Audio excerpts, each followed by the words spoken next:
Hello and welcome to the Math 200 lecture series for Cañada College. We are using PowerPoint presentations created from Mario Triola's textbook, Essentials of Statistics, 5th edition. My name is Ray Lapuz. We are in Chapter 9. Let's take a look at Section 9-1. Just to review, back in Chapters 7 and 8, we introduced methods of inferential statistics. We constructed confidence intervals, and we set up a process for hypothesis testing. Both of these chapters involve methods. We're dealing with a sample from one population.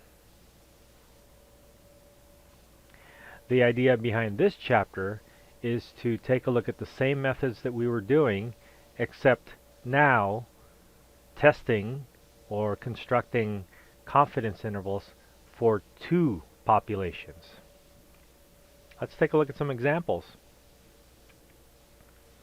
One example might be to take a look at the, quote, freshman 15, where freshmen in college would gain 15 pounds by not living at home anymore. So in this particular scenario, we would weigh the students at the beginning of the semester, and we would weigh the students at the end of the freshman year and compare those two weights. Another example of two populations would be to take a look at the proportion of children who contract polio.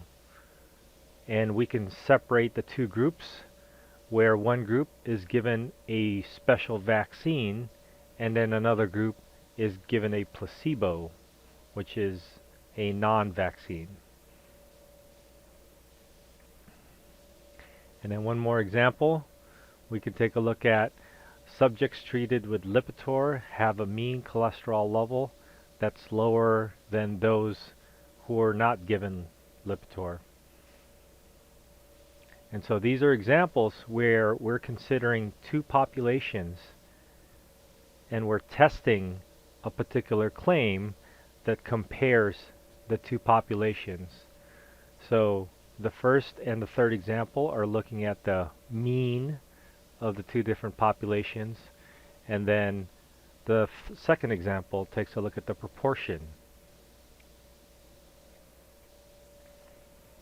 We will begin with section 9-2, proportions.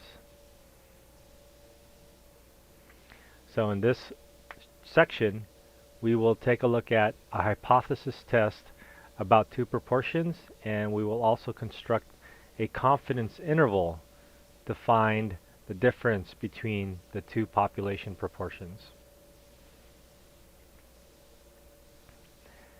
The notation that we'll use will be similar to the notation that we used when we had single population, but since we're going to have two populations, we're going to need to distinguish the population proportion, the size, the number of successes, and the sample proportion for each.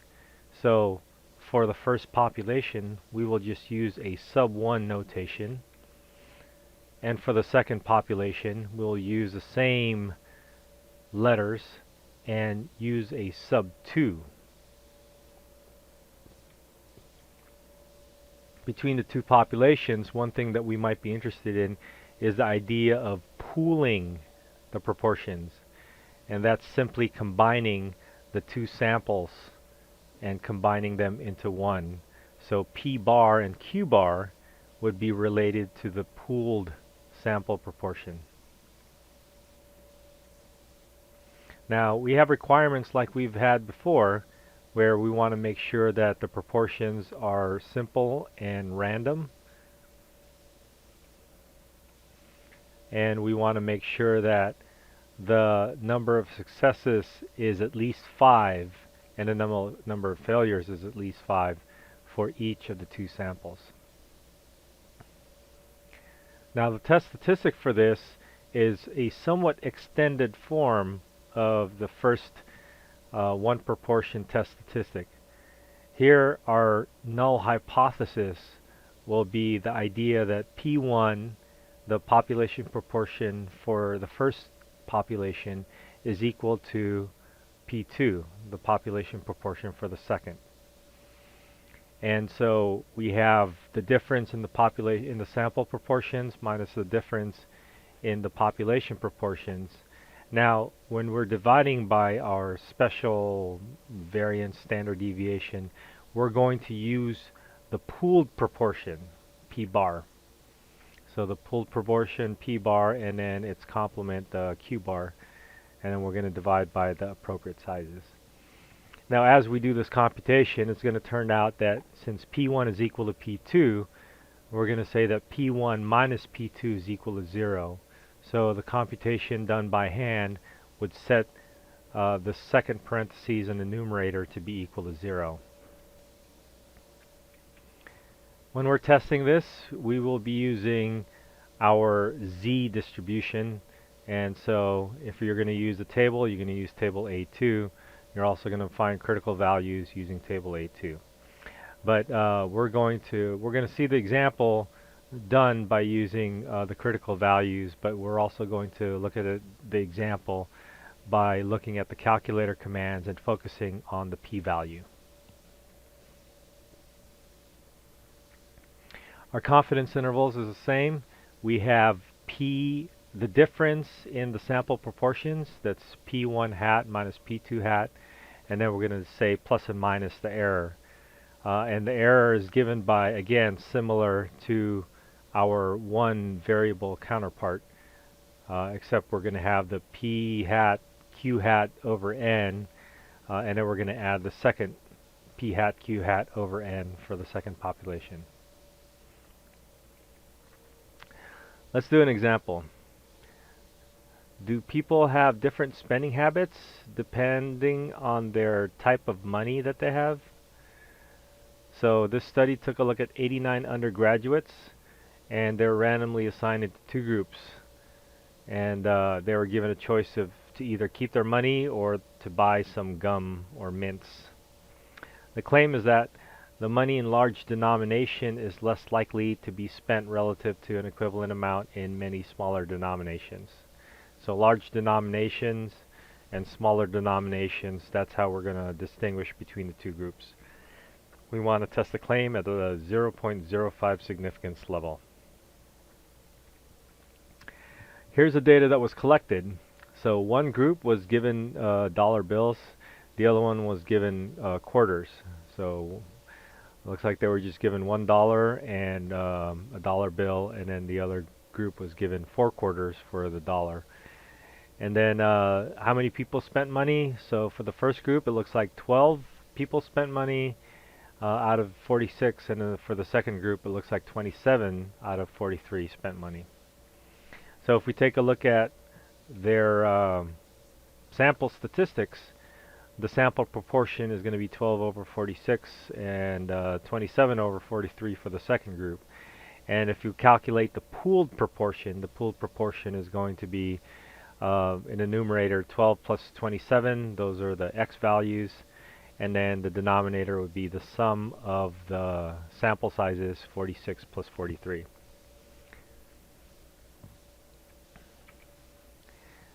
So just to quickly check the requirements, we want to make sure that the subjects were randomly selected and randomly assigned, and we can just assume that. And then the subjects were given dollar bills, and so there were 12 who spent and 34 who didn't spend for the first group, and that's more than 5. And then for the second group, there's 27 who spent and 16 who didn't, and so it looks like we've met our requirements. So our first step is to figure out the claim. Money in larger denominations is less likely to be spent. So remember that the groups were split up into the group with large denominations, that was our first sample, and the group with less denominations was the second sample. So the proportion of people that spent, the large denomination had less people who spent money than the smaller denominations. So P1 is less than P2. Step 2 is to find the opposite. So if we have P1 less than P2, the opposite is going to be P1 is bigger than or equal to P2. And so when we set up the hypothesis, the null hypothesis will be the condition of equality, and then the alternative hypothesis will be our original claim. Our fourth step is to identify the significance level. In this case, it was given to us at 0.05. At step 5, we will examine the distribution that we will use. Since we're doing a proportion, we're going to use the normal distribution, the z distribution, and we collect our information. We have that already. We're going to use our formula for step 6. Our formula is this long complicated formula, and so if we put in those numbers that we got, we're going to get a negative 3.49 for our test statistic. Now remember, at a 0.05 significance level, and this is a one-tailed test because our alternative hypothesis had a less than sign. This is a one-tailed test to the left. So our critical value, we would look in table A4, or I'm sorry, table A2. That would be a negative 1.645. And our test statistic is less than that, which means on the left side it's in the critical region. So in this case, we would reject the null hypothesis. But let's take a look at the p-value method where we're using the calculator. Using our calculators, we will use the 2-prop z-test. We would input the x1, n1, x2, n2, and we would use our alternative hypothesis symbol, which is a less than sign.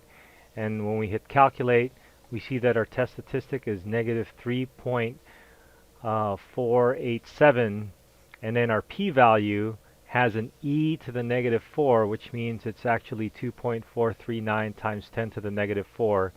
That would be 0.0002, which is fairly close to 0, so we can just say this is practically 0. So we got the same z-value test statistic that we did by hand, but now we also have the p-value, so we can easily do a comparison. So since the p-value is less than the significance level, that's 0 plus, or 0.0002 is less than 0.05, we're going to reject the null hypothesis.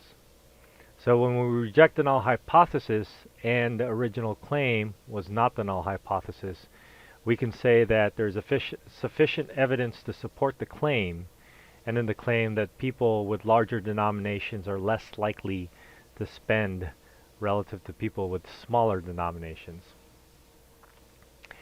And then one more note for this example. It should be noted that all subjects were all undergraduates, and the care should be taken before generalizing the results to general population. Let's continue this example by looking at the confidence interval portion of this. Now, we can construct a confidence interval to estimate the difference between the population proportions, but we should be careful. The confidence interval uses a standard deviation based on estimated values of the population proportion, and so we want to make sure that the intervals might be different from a conclusion that we did on a hypothesis test. So let's do this. Let's construct a 90% confidence interval estimate of the difference between the two population proportions. So what we want to do is we want to ask the question, does the result about our claim, is that going to come up in this confidence interval? So here is the nitty-gritty work if you're going to do this by hand of the confidence interval. We have to go back and find our P1 hat, Q1 hat, and then put it into the formula, and we get a margin of error. And then from the margin of error, we would figure out the plus or minus the margin of error from the difference between the sample proportions. And then in this case, we end up with negative 0.529 to negative 0.206. Now, they're both negative, so that's going to be an interesting aspect to look at. But let's look at this also doing the calculator method. which would be a lot easier and less chances for error.